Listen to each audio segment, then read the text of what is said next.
Okay, magandang hapon sa lahat. Ngayon, gagawa tayo ng video patungkol po sa rebulto. So, kayong mga kaibigan natin mga Roman Catholic Church, huwag kayong magalit dahil ito po ay educational and purposes only. So, ngayon, meron po akong mabasahin ng mga talata sa Deuteronomy chapter 7 verse 25. Ang mga larawang inanyuan na kanilang mga Diyos ay iyong susunugin sa apoy. Huwag mong iimbutin ang pilak o ang ginto na nasa mga yaon. Ni huwag mong kukunin para sa iyo. Baka sa iyo'y maging silo sapagkat ito'y isang karumaldumal sa Panginoon mong Diyos.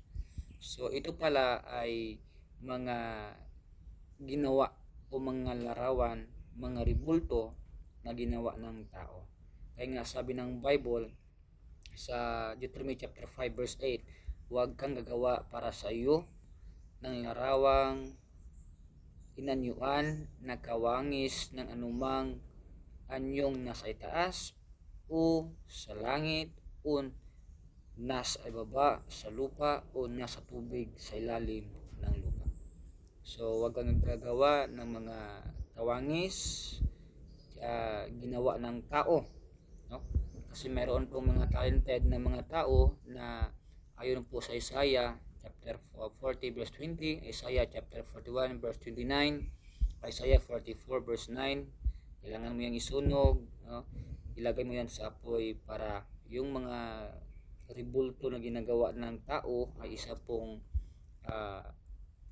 ano po yan, scam, no? Kaya nga sabi ng Jeremiah chapter 10 verse 14, no, yan po ay sasabihan na ulol, no? So yan po ang sinabi ng Bible sa Tagalog. So yan po, no, kung ating mababasa ang Jeremiah 50 verse 38, yan po ay hindi humihinga. So yan po ay mga Diyos-Diyosan na ginawa ng mga tao. At saka sa Deuteronomy chapter 7 verse 26, magpatuloy po tayo, at huwag kang magpapasok ng karumaldumal sa iyong bahay, at baka ikaw ay maging itinlaga na gaya niyaon iyang lubos na kapupuutan at iyong lubos na kasusuklaman sapagkat itinlagay bagay.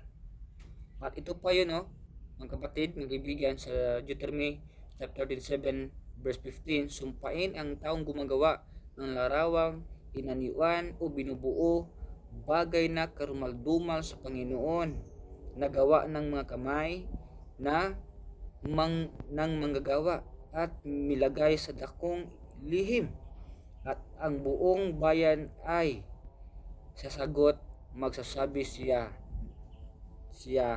nawa or amen. So yun po, no, malinaw po mga kapatid, mga kaibigan, na huwag mong tatanggapin yung mga imahe, mga rebulto, dahil yan po ay curse, no? So yan po ay kinakurse na ng Diyos at ikaw po ay pwedeng masama, no? Pwede kang madali doon dahil yung mga rebulto na yan ay galit na galit po ang Diyos, mga kapatid, mga kaibigan.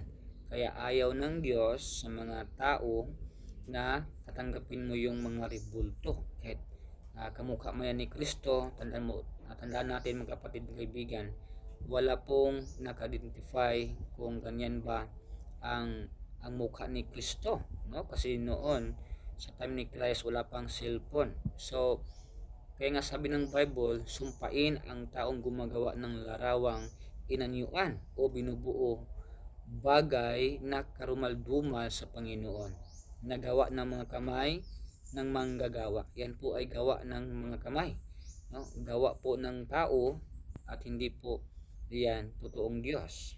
Okay. So ito naman, no, pwede ba masumamba ang isang tao kahit walang rebulto?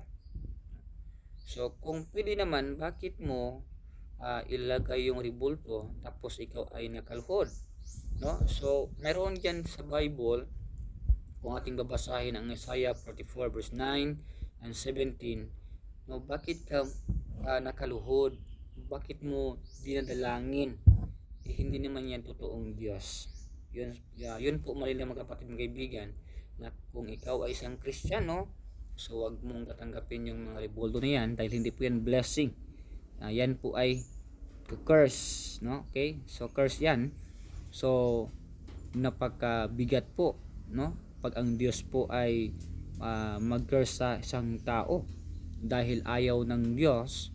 According sa Exodus chapter 20 verse 14-15, ang Diyos po ay siluso at ayaw ng Diyos na mayroon ka pang another na Diyos. Sasabihin nila, hindi naman Diyosan yan, hindi naman namin dineclare na yan ay Diyos-Diyosan. So bakit niyo, no, nilagay, bakit niyo pinoposisyon, bakit niyo nilagyan ng kandila, bakit niyo pinahalagahan, no? Bakit kayo naka-pray sa harap ng mga rebulto na yan kung hindi naman ninyo Diyos yan, no? So common sense naman, at kung matalino ka, ito po ang tanong, no? Pwede ka ba makapag-pray sa Diyos na walang mga rebulto? Sabihin nila yan po ay isang parang obedience, no? Para nirespeto mo yung ganung mga rebulto. So sa pamilya mo ba, no, kung susundan natin yung logic ng mga Roman Catholic Church, so ang pagrespeto, yes, nandoon na tayo, pero yung pamilya mo, yung picture ng pamilya mo, no, dahil sa pagrerespeto mo, okay lang ba sa'yo lagyan mo ng kandila dahil ikaw po ay nagrespect sa kanya, no? So kung ibig sabihin, pag nilagyan mo ng kandila, so ibig sabihin siya po ay namatay na, no? Iba po ang meaning doon sa isang picture na nilagyan mo ng kandila. Ibig sabihin ay namatay na yung tao. So ganun ba ang pagrerespeto mo sa pamilya mo, no? So ang Diyos naman, mga kapatid, mga kaibigan, according sa John chapter 4, we must worship Him spirit and truth. So ang Diyos sa espiritu, bakit ka naman nakaharap sa rebulto? Na pwede ka naman maka-pray sa Diyos na walang mga rebulto.